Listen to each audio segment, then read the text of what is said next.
Ó o dog, ó. Ele tá pensando que vai sair. Ó, ele já vai beber água. Porque geralmente é um horário que eu costumo sair com ele.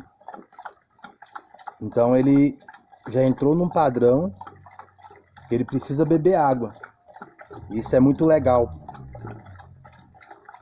Antes eu iniciei o manejo dando comando, como eu faço com a comida. E agora eu nem preciso mais fazer o comando. Ó, ele estava preso, ele estava deitado aqui, ó. E nem estava importando de beber água. Aí eu saí, aí ele já veio e já está bebendo a água. Mas só que hoje nós não vamos sair. Eu tenho outras coisas para fazer, mas o conteúdo a seguir é dentro desse contexto. Então aí, ó, o dog ele já entendeu que é melhor ele beber água. Eu levei ele essa compreensão, porque tinha vezes que a gente saía, né? E tinha momentos que ele estava solto, ele estava um tempo sem beber água. Aí com poucos minutos de caminhada ele já estava suando, que a gente percebe ali pela língua. E eu achei a necessidade de levar ele a estar se hidratando, né? Porque geralmente a gente fazia caminhada aí longa, né? De 1 hora, 2 horas de caminhada. E agora ele está condicionado a estar se hidratando antes da caminhada. Livre. Só sai no livre. Aqui eu podia ter demorado mais um pouco, né? Podia ter demorado mais um pouquinho aí. Deixando ele sentado ali pra vocês curtirem que eu solto ele, ele fica sentado. Aí ele só sai no livre. Vai beber mais água. Porque ele tá pensando que ele vai dar um rolê. Mas só que hoje ele não vai dar um rolê não. Né, garoto?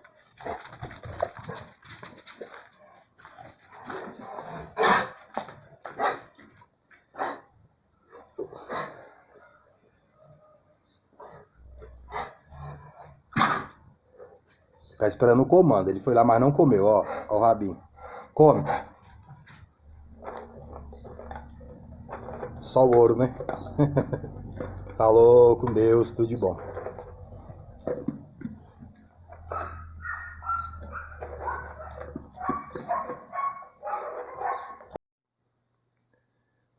O Baruch, ele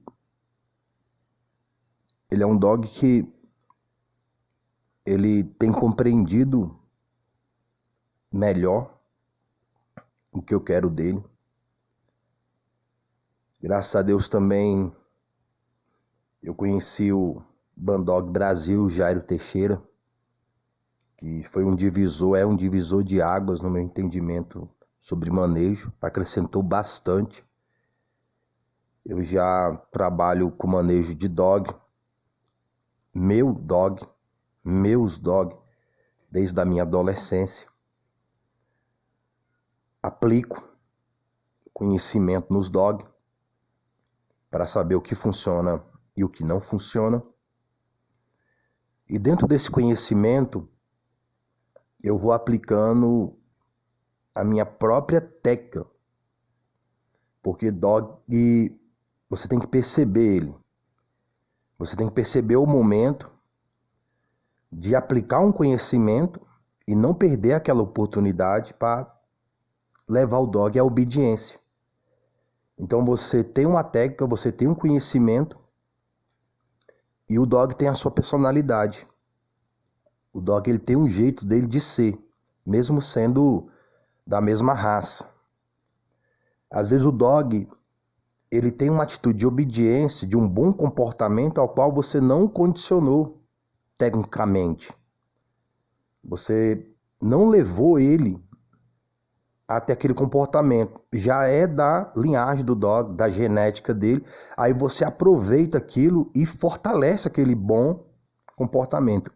Eu tive uma Doberman, foi minha primeira experiência de adestramento. Eu não tinha feito manejo para ela procurar pessoas. Ela tinha mais obediência do que o Baruch. Eu ensinei ela a subir escada, eu ensinei ela a descer escada, eu ensinei ela a subir em lugares altos, ficar lá em cima, no fica, e etc. Então, tinha uma praça e eu queria que ela fizesse exercício na escada. Aí tinha como que um escorregador feito de cimento. E eu ensinei ela a subir e descer para poder se exercitar. Então eu mandava ela subir, mandava ela descer, fazia algumas séries ali com ela ali. E eu mandava ela ficar lá em cima, ela ficava lá parada. Então eu ensinei outras coisas para ela, que eu não ensinei para o Baruch.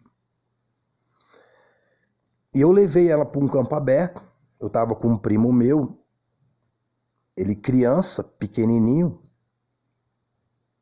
e eu pedi para ele se esconder e tampei os olhos dela.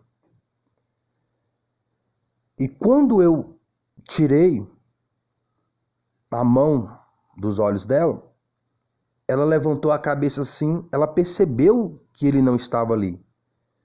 E eu dei o comando livre para ela. Ela já saiu procurando ele, farejando, até eu encontrá-lo. Então, não foi um manejo que eu fui adestrando, que eu vi em algum lugar. Naquela época não tinha YouTube, eu não vi aquilo em livros. Quem sabe eu tenha visto um filme, alguma coisa assim. A questão do farejo, a gente sabe que tem dogs que farejam as coisas. Eu tinha feito aquela brincadeira com ela, eu fazia aquela brincadeira com ela, eu ia naquele campo aberto. Eu vou deixar um vídeo que eu levei o Baruch nesse lugar, e eu vou deixar no link aqui onde é esse lugar, que eu fazia esse manejo aí com a Doberman. O nome dela era Kaia. Eu dava o comando livre, ela ficava e eu me escondia. Aí ela ficava me procurando. Esse manejo eu fiz com ela ficava me procurando. E lá tinha muitos morros. Aí quando eu via que ela estava chegando perto de mim, não me viu, eu corria para outro morro. E ela tinha um farejo muito apurado que o box, pelo menos esse, não tem. Então assim, eu percebo que o Baruch, eu não sei se é todos os box, mas o Baruch não tem um farejo tão apurado como essa Doberman. Porque até a bolinha, às vezes eu jogo a bolinha, eu jogo a bolinha, falo para ele buscar, mas tem situações que eu falo para ele sentar, aí falo para ele ficar, aí eu jogo a bolinha, ele fica, ele tá no comando fica, ele não pode ir atrás da bolinha, tem vídeos aí, com a bolinha que eu falo para ele fica, aí eu jogo a bolinha, e ele fica esperando eu dar o comando para ele buscar. Aí ele vai atrás da bolinha, às vezes a bolinha cai no lugar, e ele fica ali procurando. Já teve situação de eu ter que ir lá e, andando pro lado onde está a bolinha e apontar onde está a bolinha. Ao menos aqui em casa que já aconteceu. Com a Doberman, com a Kaia, isso não aconteceria. Ela iria farejar a bolinha. Ela iria encontrar a bolinha não porque viu onde a bolinha caiu em si, mas porque ela sentiu o odor da bolinha e encontraria através do farejo. E o Baruch, eu percebo, ele não tem essa pegada. Então eu corria, ela me encontrava. E eu pensei que se ela não poderia fazer isso com o meu primo. Então, é algo que já estava na dog. Eu botei a mão, pedi para ele esconder e tirei. Eu não ensinei aquilo com outra pessoa. Eu não fiz esse manejo de adestramento com outra pessoa. Eu percebi o momento.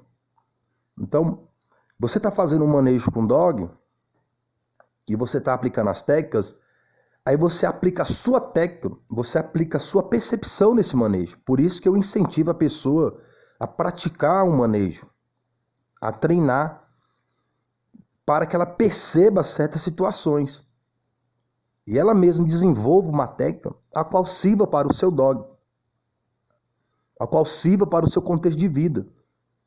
Porque para você adestrar um dog de uma pessoa, pelo que eu aprendo e tenho conhecimento, quando você vai adestrar o dog de outro, você tem que conhecer a geografia de onde o dog está, o cotidiano, quantas pessoas tem na casa e etc e tal. Então, ninguém melhor do que você mesmo para conhecer onde você mora, se tem corredor, se não tem, se tem muro, se não tem, se tem chácara, se é um lugar mais rural, se é um lugar mais urbano, se é só você que lida com dog, se tem outras pessoas que lidam com dog, qual é o contexto da sua rua, se tem cachorro, se o portão é fechado, é aberto, se o cachorro consegue ver lá fora ou não. Então, você conhece o contexto aí do seu dog. Então, dentro desse contexto, você tem que perceber para trazer o manejo, a técnica qual vai funcionar para a sua realidade, para a realidade do dog, dos seus vizinhos, da rua por onde você costuma andar e passar e caminhar com o dog e exercitar. Então, meu contexto hoje é mais um lugar mais rural, mas eu tenho vídeos, os primeiros vídeos no lugar urbano. Então tem contexto do Baruch e eu trago minha experiência para ajudar as pessoas no seu manejo com o seu dog. Então é interessante você perceber, ter essa percepção que vai vir só através da prática, do dia a dia. Então eu não tinha feito esse manejo específico com a Caia. Eu tinha feito, entre aspas, esse manejo, estava ali brincando com ela, me divertindo. Aí eu usei esse momento de eu estar ali com o meu primo, tampei o olho dela, eu não sabia se ela ia procurá-lo ou não, porque quando eu estava caminhando com ela, eu caminhava com ela, aí quando eu vi que ela descuidava, que ela não estava olhando para mim, eu me escondia, mas com ele não, eu estava com ele, e nesse lugar tinha alguém fez tipo uma bancada de madeira, a gente estava em cima dessa bancada, e o meu primo ali, eu falei para ela sentar do meu lado, tampei o olho dela, falei para ele se esconder. Quando eu tirei a mão dos olhos dela, e deu o comando livre, ela já foi procurar ele até encontrá-lo. Aí eu aproveitei essa oportunidade e fiz de novo. Ela procurou até encontrá-lo. Depois eu fiz de novo, amarrei uma camisa, botei a mão, eu queria ter certeza que ela não estava vendo. Aí depois eu já fui usando a palavra procura, ou poderia ser encontro, ou acha. E ali eu já comecei a usar a palavra, mas só que eu não dei continuidade a esse manejo, porque meu primo criança só estava visitando a nossa casa. Ele teve que voltar para a casa dele. Se ele morasse mais próximo e tudo, eu ia fazer aquele manejo mais vezes. E depois poderia fazer até com um objeto, alguma coisa, etc. Então o que eu quero deixar aqui, através desta introdução aqui, é que você precisa ter essa percepção para não perder o time de você trazer a técnica e o manejo para levar o dog à obediência àquilo que você quer. Então, só perguntando, algumas pessoas fazem algumas perguntas que às vezes está no próprio vídeo que eu acabei de publicar. Já está a resposta lá, mas a pessoa não percebeu. Tem outros vídeos que às vezes a mesma pessoa faz perguntas parecidas. E eu mando o vídeo para a pessoa e teve pessoas que continuam me fazendo certas perguntas que já está nos vídeos. Então, assim, a pessoa não está praticando. Porque se ela estivesse praticando, ela perceberia o que ela deveria fazer e como levar o dog à obediência a qual ela está perguntando. Ela perceberia, porque já está no vídeo, já está no comentário. Eu fico pensando, a pessoa não entendeu, não assistiu. Então, a pessoa deve rever o vídeo, se for o caso. É igual livro, é igual estudo. A pessoa vai fazer uma prova, você estuda uma matéria. Geralmente você não lê só uma vez, você lê várias vezes aquele assunto, você estuda várias vezes aquele assunto, você lê várias vezes aquele livro. Quando você vai trabalhar com cálculo, matemática, você tem que estar repetindo os exercícios, português e etc. Então o vídeo, quem sabe você tem que assistir ele 2 vezes, quem sabe 3, para poder entender o que realmente está sendo transmitido ali. Você estuda num livro, você estuda em outro, você pesquisa. Então, como eu falei, aqui não tem fim lucrativo no meu canal. Eu não ganho dinheiro com isso, eu recomendo outros canais. Quem sabe eu perco inscritos. Quem sabe pessoas nem voltem mais a assistir o meu canal, uma vez que eu indico um canal de um adestrador profissional, ou quem sabe de um comentário, uma prática mais apurada do que a minha. Então o interesse é realmente que você entenda sobre manejo, nesse contexto de dog. Então é necessário você perceber o seu dog. O Baruch, quando ele quer brincar, ele quer buscar a bolinha ou fazer cabo de guerra, tem um lugar aqui que eu deixo as coisas que eu uso para aplicar manejo no Baruch. Quando ele quer treinar, vamos assim dizer, ele vai para o lugar onde estão as coisas e senta. Aí ele fica me olhando e olhando para onde estão as coisas. Ali o cachorro está comunicando comigo, eu já estou entendendo o que ele quer. Nem sempre eu faço o que ele quer. Para ele entender que eu estou na dominância. Não é ele querer, é eu querer. É algo importante que você precisa entender. É igual carinho. Às vezes o cachorro vem para você fazer carinho nele. Aí tem pessoas que fazem um carinho toda vez que o dog quer. Na realidade, ali o dog já está liderando, ele já está dominando você. Quando o dog ele bota a pata em cima de você, ali já é um instinto de dominância. Existem agressões porque pessoas não percebem o dog exercendo dominância e liderança. Elas vão se deixando levar. O dia que a pessoa, entre aspas, contraria o dog, ele faz agressão, ele rosna, ele mostra os dentes. Ou outra pessoa a qual ele vem agredir até na sua presença. Coisas, situações que você não autorizou ele para aquilo. Você não autorizou o dog a fazer a agressão, a não ser que você tenha o preparado para aquela agressão mesmo sem o seu comando, que é uma questão de defesa pessoal do dog ou sua. Então, no começo, o Baruch ele não se defendia, entre aspas, de outros dogs, porque eu ensinei ele a fazer o ataque somente no meu comando. Aí eu percebi que eu deveria adestrá-lo para ele poder se defender mesmo sem o meu comando. Foi onde eu criei o comando, o manejo de prevenção de combate, onde ele pudesse perceber que ele deveria resguardar sua própria vida, sua própria saúde. E graças a Deus funcionou. Então geralmente o dog adestrado ele age dentro de uma liderança, de um domínio seu. Então é interessante você perceber esses detalhes para saber qual sua atitude que você deve tomar a respeito daquilo. O Baruch ele desenvolveu muito o QI dele, porque hoje eu vejo o dog ele inteligente. Porque quando eu comecei a fazer manejo com boxe, eu olhava assim e falava, pô, que dog burro. Esse cachorro é muito burro. Tinha hora que eu ficava com raiva, mas eu não podia expressar minha raiva. É outra coisa que você tem que ter discernimento. Você não pode agir dentro de uma emoção. Você está com raiva e expressar raiva. Tem hora que você está com raiva, você tem que expressar alegria. E tem hora que você está com alegria, você tem que ser mais duro, vamos assim dizer. Você tem que trazer aquilo que o dog está precisando para aquele momento, não aquilo que você acha ou que você está sentindo. Você tem que fazer aquilo que é melhor para o dog, no contexto dele estar na obediência. Não é o melhor as minhas emoções, não é o melhor os meus sentimentos. Porque senão você perde a liderança do dog ou você não a ganha. Você não vai ter a dominância que você precisa sobre ele. Se você for agir com o dog no achismo. É igual desenvolvimento físico. Se a pessoa for treinar só quando acha, só quando se sente bem, ela não vai ter resultado físico no trabalho. Só vai para o trabalho se sentir bem. Sentir mal não vai. Tiver uma dificuldade não vai.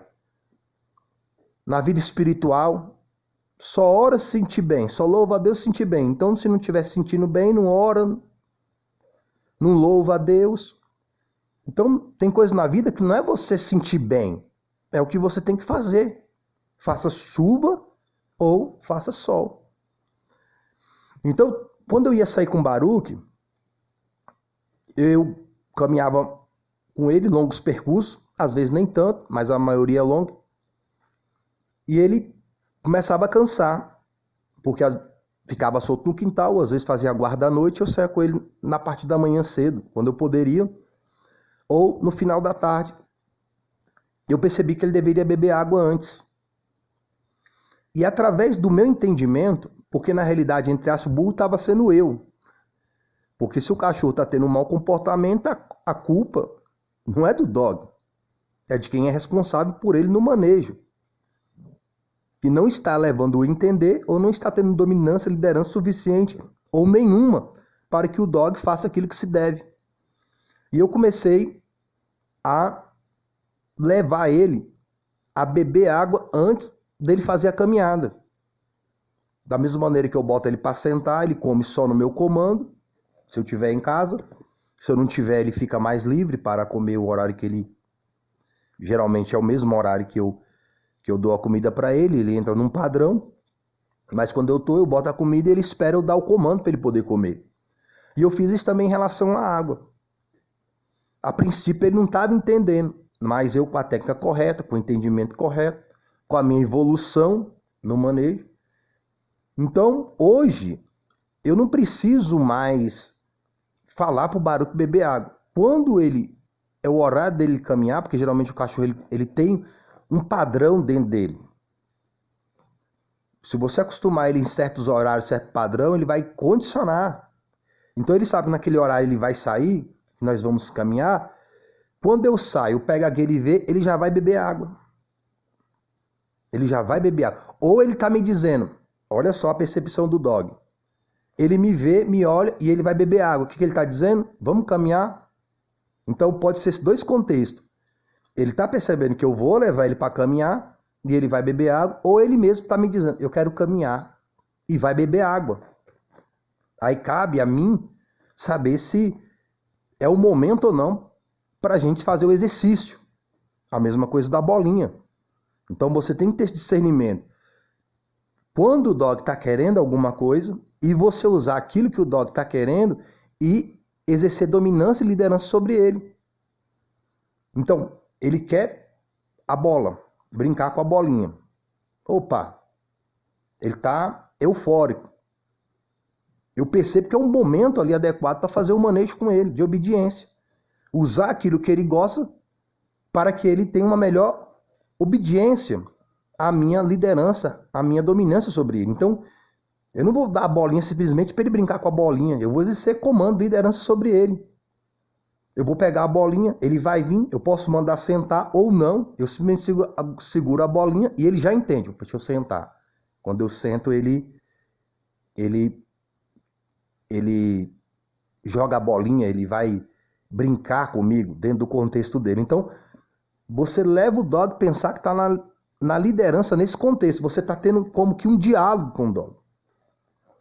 Porque quando você está na dominância, na liderança do dog, não quer dizer que você seja sempre aquele que não ouve o outro.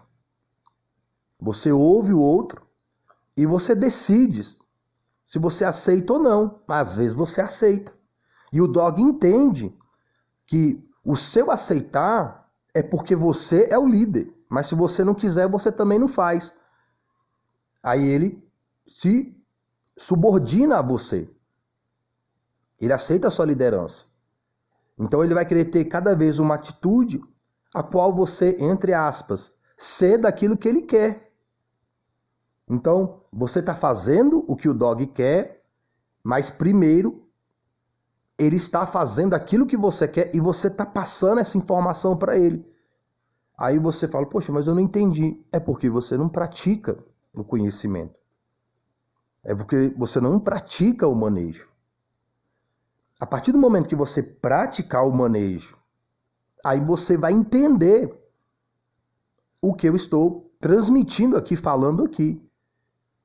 Para quem já trabalha com manejo, está aplicando as técnicas, compreende facilmente. É fácil entender.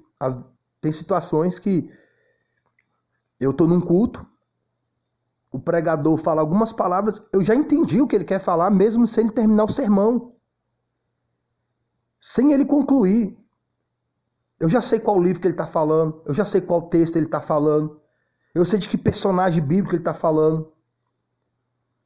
eu consigo ir lá no capítulo, no versículo, mesmo que às vezes ele não tenha falado o capítulo e o versículo, eu conheço um contexto na Bíblia que está falando aquilo, ou não. Às vezes eu conheço quando a pessoa não tem mensagem, o pregador não tem mensagem, ele está enrolando para o tempo passar, mas porque ele não tem mensagem, porque eu sei que não tem contexto bíblico, ou ele não está trazendo nenhum contexto doutrinário das Escrituras. Por quê? Porque eu leio a Bíblia, eu pesquiso, eu estou orando, eu já li as Escrituras mais de 20 vezes toda e continuo lendo e estudando, não é só lendo, estudando, meditando e etc. Então quando ele fala um texto, fala alguma coisa, eu tenho já noção.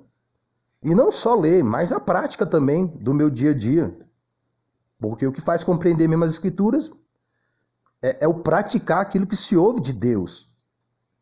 Você só vai compreender treino se você treinar. Você só vai compreender estudo se você estudar. Você só vai compreender um trabalho, um serviço, se você trabalhar e fizer aquele serviço melhor. Agora, pessoas que não têm o hábito da leitura, da compreensão doutrinária, o pregador às vezes fica 2 horas e a pessoa não consegue entender. Ela entende muito pouco daquilo que ela poderia entender se ela já estivesse meditando as Escrituras. Eu estudei um tempo engenharia, não concluí o curso. O professor falava um assunto, eu já compreendia facilmente. Sempre tive uma boa noção de matemática na minha adolescência, eu sempre me destacava, etc. Mas tinha alunos que o professor precisava voltar lá no primeiro grau, no segundo grau. O professor, ele não gostou, o professor de cálculo. Ele falou que não poderia ficar voltando lá no primeiro grau, no segundo grau. Então, as pessoas, por não ter compreensão do primeiro grau e do segundo grau, elas não compreendiam ali o cálculo que o professor estava falando. Se elas fossem mais aprofundadas na matemática, elas compreenderiam com mais facilidade. Mas a maioria, entre aspas, não gosta muito de matemática, de cálculo. Não sei o que está fazendo no curso de engenharia se não gosta de matemática. É estranho isso. Mas tudo bem. Então, acredito que você conseguiu entender o que eu estou querendo passar aqui. Então, as pessoas não conseguiram entender a linguagem do professor. Porque elas não tinham prática na matemática. Lá do primeiro grau. O professor tinha que fazer revisão do primeiro grau. Ele falou, tá atrasando o conteúdo aqui. Eu não estou aqui para fazer revisão do primeiro grau e do segundo grau. Se virem aí, vão estudar, pegam livros aí de quinta série. O professor ainda, ele não falava no contexto de humilhar, mas era humilhante. Ele falava que aquilo que ele estava ensinando lá, a filha dele lá de 10 anos de idade, sabia. A filha de 10 anos dele, de 11 anos, sabia. E as pessoas fazendo um curso de engenharia não sabiam. Então, ele está falando uma coisa e ele acha que as pessoas estariam compreendendo porque teriam base para aquilo, mas não tinham prática com a matemática, não é nem com a engenharia em si, porque o cálculo de engenharia é diferente de matemática, mas você precisa da base da matemática para entender cálculos de engenharia e praticá-los também. Eu, no começo, eu passei muita luta em relação a esse contexto, até dentro da igreja. Eu comecei a ler bastante a Bíblia, orar, estudar e pesquisar. Quando eu ia conversar com as pessoas na igreja, elas não entendiam aquilo. Até hoje é assim. E pessoas, pastor, obreiro, pessoas que nasceram dentro de um lar evangélico, pessoas até professores de escola dominical, pessoas que tinham curso teológico. Mas eles não entendiam certos assuntos e contexto da Bíblia. É claro que aí requer uma revelação do Espírito Santo, porque também a gente não compreende a Bíblia porque quer compreender, quer entender, você tem que orar, Deus tem que te revelar aquilo que está no próprio coração dele próprio, que é Deus, porque eu posso entender a Bíblia dentro do meu coração humano, ou dentro de um espírito enganador me trazendo uma má interpretação, e tem interpretação da Bíblia dentro da inspiração do próprio Deus, que só o Espírito Santo pode trazer para a gente. Então é necessário uma oração, uma prática, uma vivência com aquilo. Então a pessoa faz o curso, se torna, quem sabe, até um obreiro, um teólogo, um professor. Ele lê teoricamente, mas ele não tem uma vida de oração, ou uma vida de oração muito fraca, ou uma vida de oração religiosa, metódica, sem fervor na alma, não tem prática, não bebe, não fuma, quem sabe não trai a esposa. Glória a Deus, beleza, mas é isso aí, uma coisa religiosa. e não tem uma profundidade de quebrantar, de se contritar, de ter aquele arrependimento do pecado mesmo dentro do seu coração. Porque existem vários contextos de pecado, que não é só beber, fumar, ou essas coisas que são mais peculiar, mais chamativas dentro de uma sociedade. Existem vários contextos de pecado dentro de si mesmo. É orgulho, soberba, vaidade, e etc. Glória de homens, pessoas que buscam glória, honra e louvor de homem, a custo do evangelho, se promover, que priorizam outras coisas que não o reino de Deus. Tem um contexto de reino de Deus, justiça de Deus diferente do que a Bíblia traz e tantas outras coisas. Então, ele não consegue mergulhar mais fundo. Tem medo de se afogar nas coisas de Deus. Tem a rejeição também. Tem pessoas que não querem ser rejeitadas. E quando você se aprofunda do evangelho, você vai ser rejeitado, e etc e tal. Então, acredito que você compreendeu que há uma linguagem canina. E há uma linguagem humana. E tem uma interpretação para que o dog entenda a sua linguagem e vice-versa. A partir do momento que você entende a psicologia do dog, você começa a entender aquilo que o dog quer. Mas aquilo que o dog quer é o que ele precisa para aquele momento. Ele precisa, mas para aquele momento ele precisa carinho. Quem é que não precisa de carinho? Mas aquele momento é o momento adequado de fazer carinho no dog? É o momento adequado para fazer esse manejo? É o momento adequado para fazer essa técnica? E se for, quando você perde o time daquele momento, você está perdendo aí, quem sabe, alguns dias ou meses ou anos para ensinar o dog a fazer algo. Então você tem que ter essa percepção de compreender a psicologia canina, de transmitir aquilo que você quer numa linguagem humana, mas traduzindo de uma forma que a mente do dog possa captar. O dog, ele pega as coisas muito rápido. Então, se eu trouxer um mau manejo para ele, de forma inconsciente, ele vai pegar aquilo. E o instinto do dog é liderar e dominar. Caso algumas exceções. Exceções confirma, não a exceção confirma a regra. Mas a regra é o dog ele se aproveitar de qualquer momento de fraqueza nossa. É o instinto de sobrevivência.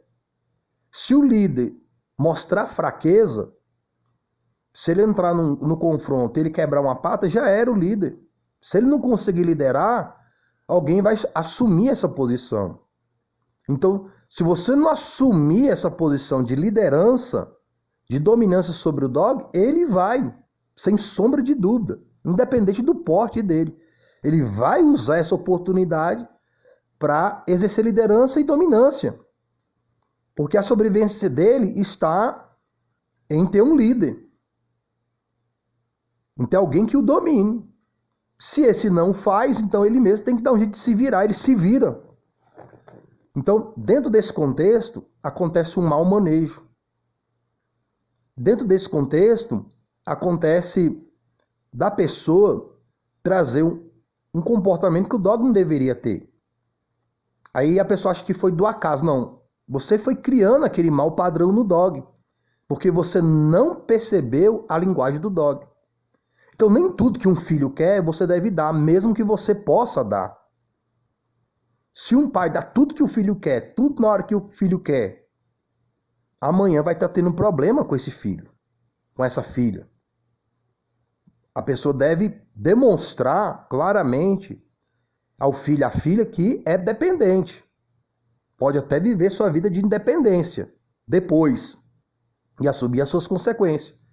Mas geralmente, quando um filho ele age inconsequentemente, geralmente quem sofre a consequência é o pai. Mas foi criando aquele padrão naquele filho. Então, quando o dog tem um mau comportamento, foi criado esse padrão, você não entendeu a linguagem. Então, tem pais, usando esse contexto, ele não entende a linguagem do filho.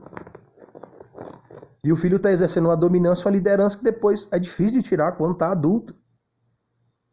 concluo aqui com uma situação, esse assunto. Uma mãe discutindo com o filho, o rapaz no computador, brigou com a irmã, discutindo com a irmã, e esse filho muito agressivo, a mãe foi falar com aquele filho, já adolescente, quem sabe já era até maior de idade, 18 anos, 19, quem sabe. E aquele filho começou a discutir com ela, falar umas palavras, por pouco não bateu, e aquela mãe foi bem agressiva e bem enérgica com ele. E algumas pessoas elogiaram aquela mãe, pela atitude que ela teve. Mas ali já foi uma atitude de desespero, é porque as pessoas não compreendem todo o contexto da situação. Primeiro, que não era nem para aquilo acontecer. Provavelmente, aquele filho teve um excesso de liberdade e de liderança, de dominância sobre a casa, que geralmente é consequência da superproteção. Então, um rapaz que poderia estar, quem sabe, trabalhando ou fazendo algo útil, estava ali impregnado no computador e não querendo, parece que, deixar a irmã usar o computador, algo assim. E ele agindo de uma forma muito violenta, e eu vi um pedaço que parece que ele ia bater na mãe, na irmã, ia bater em todo mundo, mas aquilo ali foi um padrão que foi criado nele, desde pequeno. Com certeza, pequenos detalhes que a mãe não percebeu, ou percebeu e se fez que não percebeu, e etc. E aquele filho foi crescendo como se fosse, entre aspas, o homem da casa, mas sem as responsabilidades de um homem. E quando a mãe foi confrontar, ele não aceitou, ele se levantou. Então assim, você sempre me deu liberdade, agora você quer tirar? Não, peraí. E ali houve um embate. Então, se tivesse o manejo certo com o garoto, não chegaria àquela situação. Então, eu penso dessa maneira. A partir do momento que uma pessoa tem que gritar com o filho ou com a filha, eu acredito que já houve algo errado lá de trás. Porque não era para chegar nesse momento. Às vezes é necessário você falar, ó, eu que sou o pai aqui, eu que sou a mãe. Tipo, botar os pingos no i. Mas quando chega nesse momento, já tem alguma coisa errada. Não era para chegar a esse ponto. Então, uma casa, quando já tem gritaria, então já tem alguma coisa errada. Não é ali daquele ponto. Então, o problema não foi ali daquele ponto. Isso eu quero deixar enfatizado. O problema não foi ali daquele ponto, daquele conflito naquele lá. Já vem de antes. Detalhes que não foram percebidos. Então, quando o dog ele tem um mau comportamento, uma má atitude, não é daquele momento. Ah, o dog estranhou, foi como de um dia para o outro, de uma hora para outra. Não, não foi. Teve um padrão, a qual não foi percebido no manejo e chegou àquele mau comportamento. É a mesma coisa do bom comportamento. O dog, quando ele tem um bom comportamento, eu recebo vários elogios do Baruch cotidianamente, tanto da educação dele como da aparência dele. Dog bonito, dog educado. Mas aquilo ali, algumas pessoas pensam assim, o dog decidiu ser educado. Nossa, esse dog é educado. Tipo assim, como se viesse do próprio dog. Não, aquilo não veio do próprio dog. Aquilo ali foi um manejo. O dog sentar, eu entrar no mercado, ele ficar sentado, eu comprar minhas coisinhas, eu sair, ele não sair de lá, eu pegar e sair com ele, teve um processo para ele chegar ali naquele comportamento. Eu tá com o dog, ele sentar e ele não mostrar agressão para quem eu estou conversando ali, e ele ficar sentado na dele, teve um condicionamento para aquilo. O dog, para fazer guarda necessária, teve um condicionamento para aquilo. Eu passar com Baruch no lugar, ele vê um gato, ele não ir para atacar o gato, ainda que ele queira, mas quem olha para ele assim fala, poxa, ele não ataca gato, né? Deixa eu dar o comando livre. Ou um comando de ataque para ver se ele não pega gato. Ou se um gato entrar aqui dentro ele não pega, como já aconteceu. Um gato entrou aqui, ele pegou o gato. Graças a Deus até o gato conseguiu fugir. Mas eu escutei um barulho aqui quando eu fui abrir a janela para ver o que era. O gato em cima do portão, o barco pulou lá em cima, pegou ele, tacou ele no chão e começou ali a sacolejar ele ali. E quando eu fui lá fora, ele soltou o gato começou a correr em volta da casa, ele atrás do gato. Eu tive que entrar, foi para dentro de casa, que o gato podia subir até em mim ou entrar aqui dentro de casa. Teve uma pessoa que foi adotar um gato, encheu a casa de pulga. Você não sabe a procedência do gato, se ele tá cheio de pulga, se ele tá doente, se ele tem raiva, não foi vacinado e etc. E eu entrei para dentro de casa e deixei ele se virar. E o gato conseguiu fugir. Mas eu já tenho vídeos aí de eu estar com o Baruco no comando junto, sem guia. Não é com a guia não, sem guia. Ele comando junto, ele vê o gato, ele não ir no gato, no comando junto. Dizem que o gato não pode, o cachorro não pode ver galinha. Alguém comentou assim, em box, que o box mata as galinhas. Eu tenho um vídeo do Baruco no comando livre. Ele passando pelas galinhas das pessoas. E ele não indo atrás da galinha. Não mexendo com a galinha, não mexendo com o gato. Então, para se chegar a isso, teve um manejo. E as pessoas, elas não conseguem entender isso. Elas acham que tanto o bom ou o mau comportamento do dog é do dog. Veio assim. Não, tem um condicionamento para aquilo. De uma forma consciente ou de uma forma inconsciente. Beleza? Fique com Deus, tudo de bom. Boa meditação das coisas de dog e, sobretudo, das coisas do alto. Falou, com Deus, tudo de bom.